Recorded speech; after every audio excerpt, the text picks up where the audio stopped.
Hi hello welcome to eagle media works. దక్షిణాది సినీ ప్రపంచం నుంచి రాజకీయ రంగం వైపు తొలి అడుగులు వేసి మహానేతగా ఎదిగిన ఆ వ్యక్తి అడుగులు ఆగిపోయాయి. తమిళనాడు ముఖ్యమంత్రిగా అత్యధిక కాలం పాలన సాగించి ప్రజల చేత కళైఞర్ అని పిలిపించుకునే రాజకీయ తేజం చీకటిలోకి వెళ్ళిపోయింది. 60 ఏళ్ల సుదీర్ఘ రాజకీయ జీవితంలో 5 దశాబ్దాల పాటు డిఎంకే అధ్యక్షుడిగా కొనసాగిన అనుభూతిని వెంటబెట్టుకొని మరలిరాని లోకానికి వెళ్ళిపోయారు కరుణానిధి. దేశ రాజకీయాల్లో ఈ పేరు తెలియని వారు ఉండరు. తమిళ చిత్ర పరిశ్రమలో జీవితాన్ని ప్రారంభించి అటుపై రాజకీయ అరంగేట్రం చేసి తిరుగులేని నేతగా ఎదిగిన వ్యక్తి కరుణానిధి. తమిళనాడు ప్రజలు ఆప్యాయంగా కళైఞర్ అని పిలుచుకునే నేత.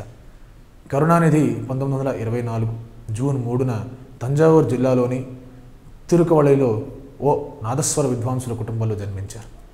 ముత్తువేలన్ అలాగే అంజుగమ్మ ముద్దుల తనయుడైన కరుణానిధి చిన్నతనంలోనే తండ్రి వద్ద నాదస్వరం నేర్చుకున్నారు.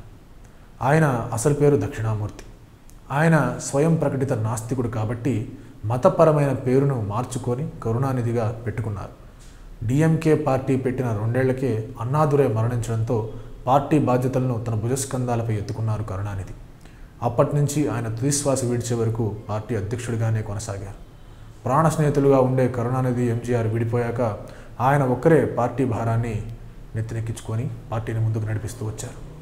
పార్టీ నుంచి వీడిపోయిన ఎంజీఆర్ అన్నా డిఎంకే పెట్టగా అలాగే ఎండిఎంకే ఏర్పాటు చేసిన వైగో వీళ్ళందరూ కూడా విడిపోయిన తర్వాత ఇలా ఎన్ని పార్టీలు పుట్టుకొచ్చినా సరే 1971లో జరిగిన శాసనసభ ఎన్నికల్లో కరుణానిధి సారథ్యంలోని డిఎంకే సాధించిన విజయాన్ని ఇప్పటి వరకు ఎవరూ అధిగమించలేదు. ఎన్నికల్లో ఓటమి ఎరుగని నేతగా కరుణానిధి పేరు తెచ్చుకున్నారు. 13 ఎన్నికల్లో పోటీ చేసిన ఆయన గెలుపన్నదే తప్ప ఓటమిని ఎన్నడూ చవిచూడలేదు. పార్టీ ఓడిపోయిన ఆయన మాత్రం విజయ పతాకాన్ని ఎగురవేశారు.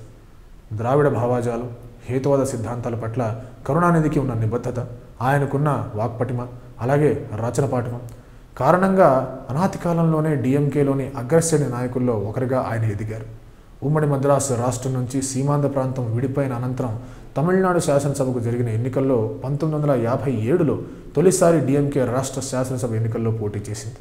ఆ ఎన్నికల్లో కరుణానిధి తమిళనాడులోనే కుళతలై రాజకీయ నియోజకవర్గం నుంచి శాసనసభకు ఎన్నికయ్యారు. అప్పటికి ఆయన వయసు 33 సంవత్సరాలు. తమిళనాడు శాసనసభలో జరిగిన ఎన్నికల్లో 13 సార్లు శాసనసభకి ఎన్నికైన వ్యక్తిగా కరుణానిధి రికార్డు నెలకొల్పారు.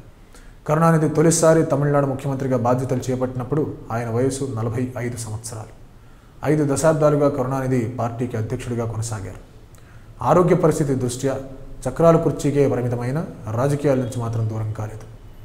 తాను నడవలేకపోయినా కుర్చీలో కూర్చొనే పార్టీని నడిపించారు. 5 సార్లు తమిళనాడు ముఖ్యమంత్రిగా బాధ్యతలు చేపట్టి అత్యధిక కాలంలో ఆ రాష్ట్ర ముఖ్యమంత్రిగా పనిచేసిన వ్యక్తిగా ఖ్యాతినెక్కారు. పోటీ చేసిన అన్ని శాసనసభ ఎన్నికల్లోనూ గెలుపొందిన ఘనత కరుణానిధిది. దశాబ్దాలుగా రాజకీయ రంగానికి ఎనలేని సేవలందించిన కరుణానిధి కొంతకాలంగా అనారోగ్య సమస్యలతో బాధపడుతున్నారు. కరుణానిధి ఇక సెలవు అంటూ వెళ్ళిపోయారు. తర్వాత తరం రాజకీయ నేతలకు తన జీవితాన్ని ఓ పాఠంగా అందించి మరల్లాని లోకాలకు వెళ్ళిపోయారు. భౌతికంగా ఆయన దూరమైన తమిళనాట రాజకీయాలు ఉన్నంతకాలం కరుణానిధి ఉంటారు.